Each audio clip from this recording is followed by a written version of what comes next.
നമുക്കിന്ന് ബാക്കി വന്നിട്ടുള്ള ചോറ് വെച്ചിട്ട് നല്ല ടേസ്റ്റി ആയിട്ടുള്ള ഹൽവ എങ്ങനെ ഉണ്ടാക്കുന്നതെന്നൊന്ന് കണ്ടു നോക്കിയാലോ.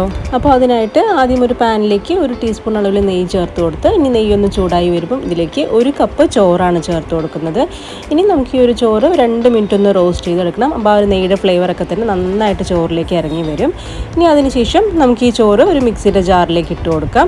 ഇനി നമ്മൾ ഏത് കപ്പിനാണോ ചോറ് എടുത്തിരിക്കുന്നത് അതേ ഒരു കപ്പിൻ്റെ തന്നെ ഒരു അരക്കപ്പ് അളവിൽ വെള്ളം കൂടെ ഒഴിച്ച് നല്ലൊരു പേസ്റ്റ് പോലെ നമുക്കിതൊന്ന് അരച്ചെടുക്കാം. ഒട്ടും കട്ടകളില്ലാതെ വേണം അരയ്ക്കാനായിട്ട്. ഇനി ഒരു പാനിലേക്ക് 1/2 ടീസ്പൂൺ കൂടെ നെയ്യ് ചേർത്ത് കൊടുത്ത് അതിലേക്ക് 1 ടേബിൾ സ്പൂൺ നന്നായി ചോപ്പ് ചെയ്ത കാഷ്യൂ നട്ട്സ് ഇട്ട് ഒന്ന് റോസ്റ്റ് ചെയ്യാം. ഇനി ഇതിലേക്ക് തന്നെ നമ്മൾ അരച്ചു വെച്ചിരിക്കുന്ന ആ ഒരു ചോറിൻ്റെ പേസ്റ്റും കൂടി ഇട്ട് കൊടുക്കാം. ഇനി നന്നായിട്ട് ഇതുപോലെ ഒന്ന് മിക്സ് ചെയ്ത് മീഡിയം ഫ്ലെയിമിൽ വെച്ചിട്ടാണ് നമ്മൾ കുക്ക് ചെയ്യുന്നത്. ഇതുപോലെ ഒന്ന് കുറച്ചുകൂടെ ഒന്ന് കുറുക്കി വരുമ്പോൾ നല്ലൊരു ഫ്ലേവറിനായിട്ട് ഇതിലേക്ക് ഒരു 1/2 ടീസ്പൂൺ അളവിൽ ഏലക്കാപ്പൊടിയും കൂടെ ചേർത്ത് കൊടുക്കുന്നുണ്ട്. ഇനി നമുക്കിതിലേക്ക് ഓപ്ഷണലാണ്, നല്ലൊരു കളറിന് വേണ്ടി മാത്രം ഒരു 2 ഡ്രോപ്പ് ഓറഞ്ച് ഫുഡ് കളറും കൂടെ ചേർത്ത് കൊടുക്കാം. ഇനി അതും കൂടെ മിക്സ് ചെയ്ത് ഇതുപോലെ നന്നായി തിളച്ച് വരുന്ന ഈ ഒരു സ്റ്റേജ് എത്തുമ്പം മധുരത്തിനായിട്ട് പഞ്ചസാര ചേർത്ത് കൊടുക്കുന്നുണ്ട്. അപ്പോൾ 2 ടേബിൾ സ്പൂൺ അളവിലാണ് ഞാൻ പഞ്ചസാര ചേർക്കുന്നത്. കൂടുതൽ മധുരം വേണമെന്നുണ്ടെങ്കിൽ കുറച്ചുകൂടെ ചേർത്ത് കൊടുക്കാം. ഇനി ഇതിൻ്റെ കൂടെ തന്നെ ഒരു 1/2 ടീസ്പൂണോളം തന്നെ നെയ്യും കൂടെ ചേർത്ത് കൊടുക്കുന്നുണ്ട്. അപ്പോൾ നമ്മൾ ടോട്ടൽ ഇതിലേക്ക് 2 ടീസ്പൂൺ നെയ്യ് മാത്രമേ ചേർത്തിട്ടുള്ളൂ.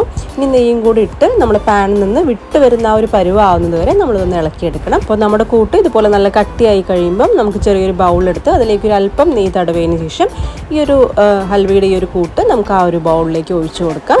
അപ്പോൾ ഈ ഒരു തിക്നെസ്സിൽ വേണം നമ്മൾ ഫ്ലെയിം ഓഫ് ചെയ്യാനായിട്ട്, വല്ലാണ്ട് ലൂസായി പോകരുത്.